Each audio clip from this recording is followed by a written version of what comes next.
Good morning. Another day, another devotion for today. So, ang topic natin today is summary attributes.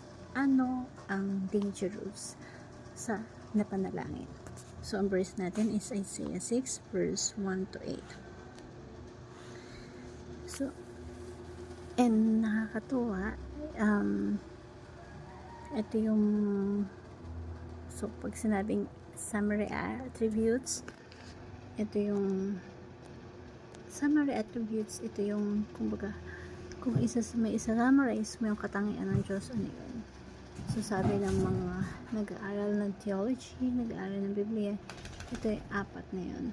God's attribute of perfection, God is perfect, blessedness, God is completely happy, and God is satisfied.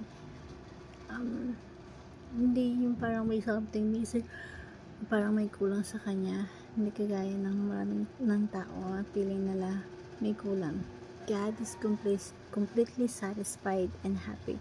Yung kagandahan ng Diyos, yung perfection ng Diyos, and glory, yung kaluwalhatian, are called summary attributes because they compass and evaluate God's attributes as a unified whole: perfections, blessedness, beauty, and glory.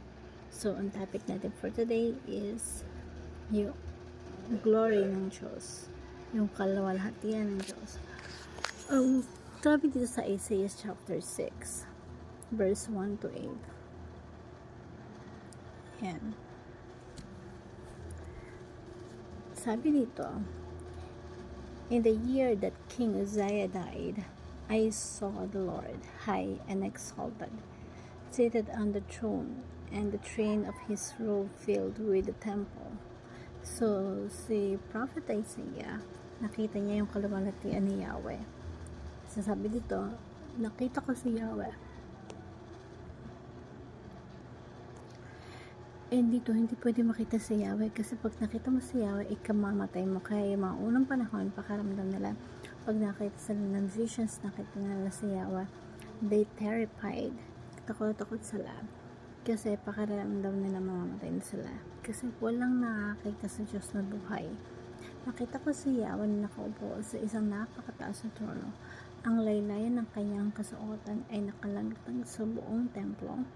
May mga serapi sa kanyang ulunan at ang bawat isa ay may 6 na pakpak. 2 ang nakatakip sa mukha, 2 nakatakip sa paa, 2 ay ginagamit sa paglipad. At sinasabi nila sa isa't isa ay ganito, banal si Yahweh na makapangyarihan sa lahat. Ang buong daigdig ay puspos ng kanyang kaluwalhatian. So ito po yung unang puntos natin for today. The glory of God reveals His holiness. So maraming tao dito sa mundo na napakadali para sa kanila na gumawa ng kasalanan. And makikita yan sa mga news na para bang parte nilang system nila ang magnakaw, parte ng system nila yung na hindi nakakonsensya. So, nakakalungkot, diba? Makikita mo yun sa news.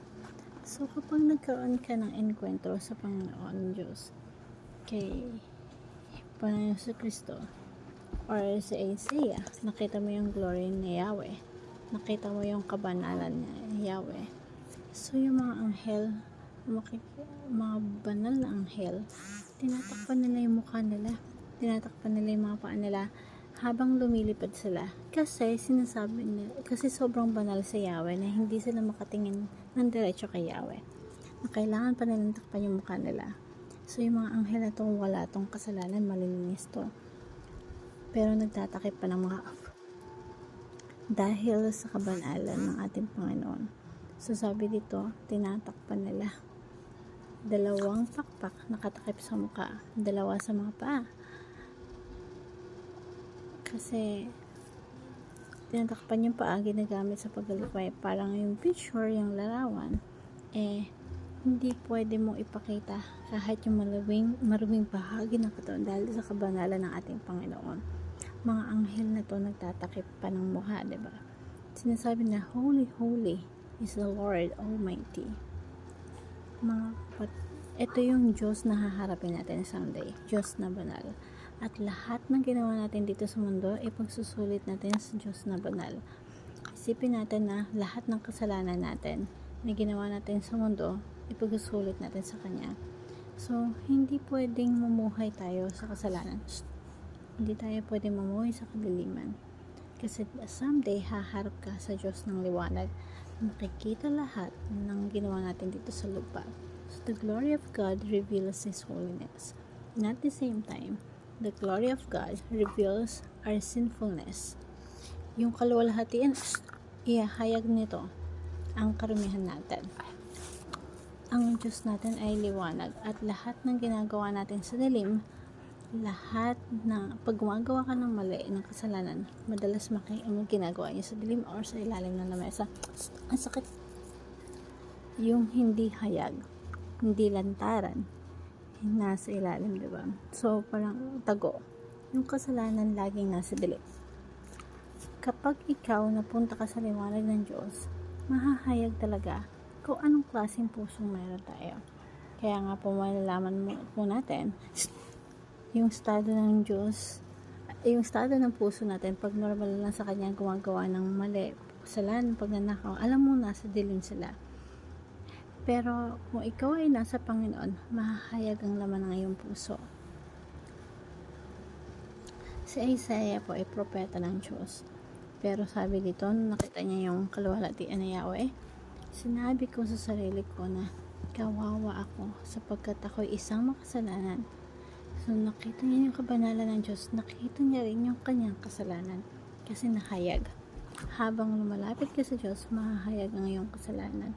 At dun ka talaga magsisisi at magsusuko ng buhay sa Panginoon.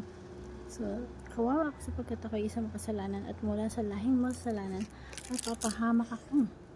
Sapagkat nakita ko ang hari, si Yahweh, ang makapangyarihan sa lahat.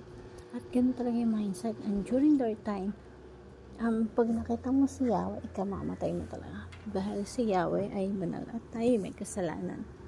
Tayo ay makasalanan na parang papel na natutupok ng apoy.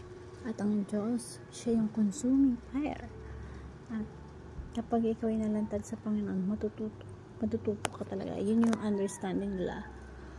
So, para sa kanila, kapag nakita mo yung Panginoon, kawawa ka, mapapahamak ka kasi makikita mo yung sarili mo na para kang salamin na nananalamin na makikita mo yung dungis sa ating mga mukha. Pangatlo, the glory of God reveals our mission. Ang maganda dito kay Isaiah, naka-experience siya ng atonement sa atin na nakita natin yung Panginoon, pinakilala sa atin sa pamamagitan ng pangangaral ng Ebanghelyo. Nakita natin na makasalanan tayo, humingi tayong tawad sa Panginoon at nakaranasan tayo ng pagliligtas. Pero ang kasunod ng pagliligtas ay paglilingkod. Tandaan natin, ang kasunod ng pagliligtas ay paglilingkod. When you see the glory of Christ, you will see the needs for you to be safe. At kapag naligtas ka na, ang kasalanan dito, ang kasunod dito ay paglilingkod. Kaya yung dinampian siya ng nagbabagang yung apoy or ganon. Sabi dito kasi ngayon na idampi na sa iyong mga lagay, pinatawad ka na at nalinis ka na yung kasalanan. So parehas din ng ginawa sa atin, may paglilinis ni Kristo.